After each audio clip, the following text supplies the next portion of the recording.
এতক্ষণ শুনছিলেন শিরোনাম, এবারে চলে যাচ্ছে পুরো খবরে। ঝিনাইদহের শৈলকুপা থানায় হামলার ঘটনায় 7 পুলিশ সহ 35 জন আহত হয়েছে। দুপুরে থানা থেকে আসামি ছিনিয়ে নিতেই হামলা চালায় তার সমর্থকরা।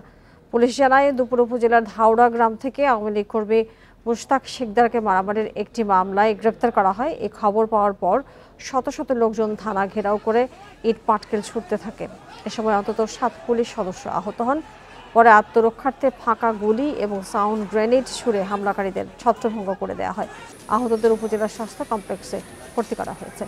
এদের মধ্যে 3 পুলিশ সহ 21 জনকে ঝিনাইদহ এবং কুষ্টিয়া সদর হাসপাতালে পাঠানো হয়েছে।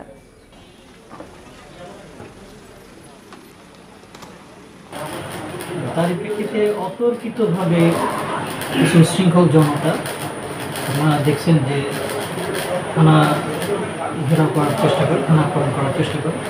আমরা তাদেরকে খুবই ধৈর্যের সাথে, খুবই সহনশীলতার সাথে তাদেরকে বিরত করার চেষ্টা করি।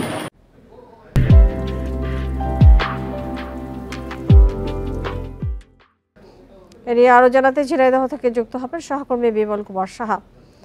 বিমল, একটি থানায় আসামি থাকবে এটি স্বাভাবিক, কিন্তু এই পরিস্থিতির শিকার কেন হলো এবং পুলিশ কিভাবে সামাল দিল এবং আহতরা এখন কেমন আছে?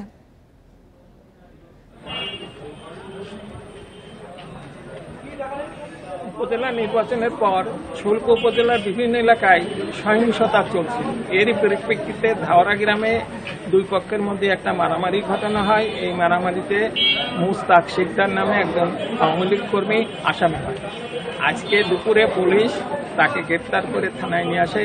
এই সময় তার শত শত সমর্থক ভ্যান নসিমনে চড়ে থানায় এসে তারা ঘেরাও করে তাদের মুক্তি দাবি করে। এক পর্যায়ে তারা থানাকে লক্ষ্য করে ইট পাটকেল ছুটতে থাকে এবং প্রচুর ইট পাটকেল ছড়ে। এরপর পুলিশ পরিস্থিতি নিয়ন্ত্রণে আনতে প্রথমে কাদাইনে গ্যাস নিক্ষেপ করে, এরপর শর্ট গ্রেনেড গুলি ও সাউন্ড গ্রেনেড নিক্ষেপ করে তাদের ছত্রভঙ্গ করে দেয়। এখন পরিবেশ শান্ত আছে, তবে ঘটনার পর এই শুল্কুপা শহরের সমস্ত দোকানপাট বন্ধ হয়ে যায় এবং মানুষের মাঝে আতঙ্ক দেখা যায়। এখন পুলিশ টহল দিচ্ছে এবং অতিরিক্ত পুলিশ সুপার জাকারিয়া ইমরান আমাকে বলেন যে আমরা এখন তাদেরকে গ্রেপ্তার করার চেষ্টা করছি যারা এই ঘটনার সাথে জড়িত। এইটুকুই আছে সর্বশেষ খবর শুল্কুপা। বিমল, এখন আসামি কোথায় আছেন এবং যারা পুলিশ সদস্য যারা আহত হয়েছেন তাদের কি অবস্থা? আরেকটি বিষয় জানতে চাই, যারা এত শত শত লোক এসেছে তারা কি দলীয় কর্মী নাকি গ্রামের লোকজন সেখানে ছিলেন?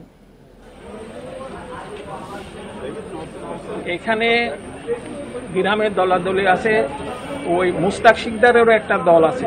সেই দলে নেতা কর্মী যারা আছে তার সমর্থকরা এরাই এখানে চলে আসে হামলা করে। আর মুশতাক শিকদার এখনো থানায় আটক আছে।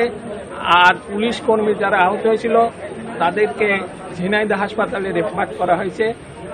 আর যারা এখানে আহত হয়েছিল সাধারণ লোক তারাও ঝিনাইদহ এবং কুষ্টিয়া হাসপাতালে রেফার করা হয়েছে।